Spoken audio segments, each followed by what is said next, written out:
Magandang umaga, hapon o gabi sa inyo lahat. At welcome to my channel. Today is the day. Time check 9:47 AM. So today we are gonna discuss about the Burmans po. Kasi malapit na bukas yung Burmans po. So let's discuss po. The Burmans, September, October, November, and December arrived like a quiet drum roll toward the year's grand finale. In the Philippines, the arrival signals not just a shift in the calendar, but a change in the air itself. By the first week of September, Christmas song echoed through malls, radios, and jeepney rides, a soundscape both familiar and comforting. The mornings grew cooler, though not cold, carrying a faint crispness that hints at festivities ahead. Street vendors begin selling paroles, their vibrant colors glowing like beacons of anticipation. Families start planning reunions, exchanging group messages filled with laughter and logistical debates. October brings Halloween with its playful frights, but it never overshadows the looming Christmas spirit already in full bloom.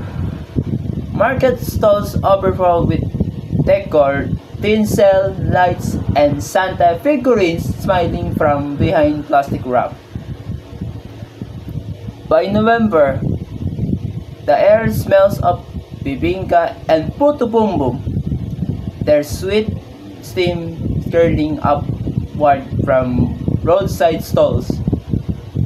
All Saints' Day reminds people to honor their departed loved ones, blending solemnity with the warmth of togetherness.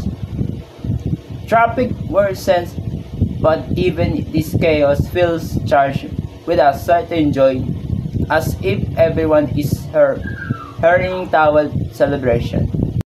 December bursts in like a guest who has been eagerly awaited all year.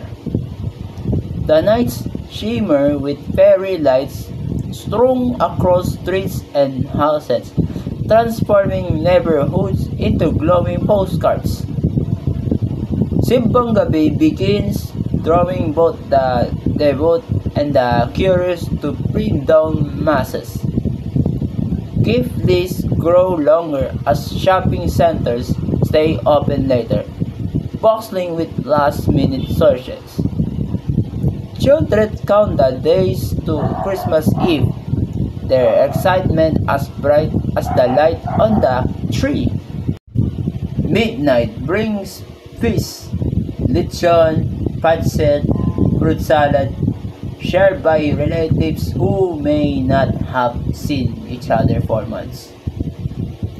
Carols sung under the stars, carrying a mix of nostalgia and hope for the year ahead. As the Burmans close, fireworks burst into the sky, welcoming January with dazzling fireworks.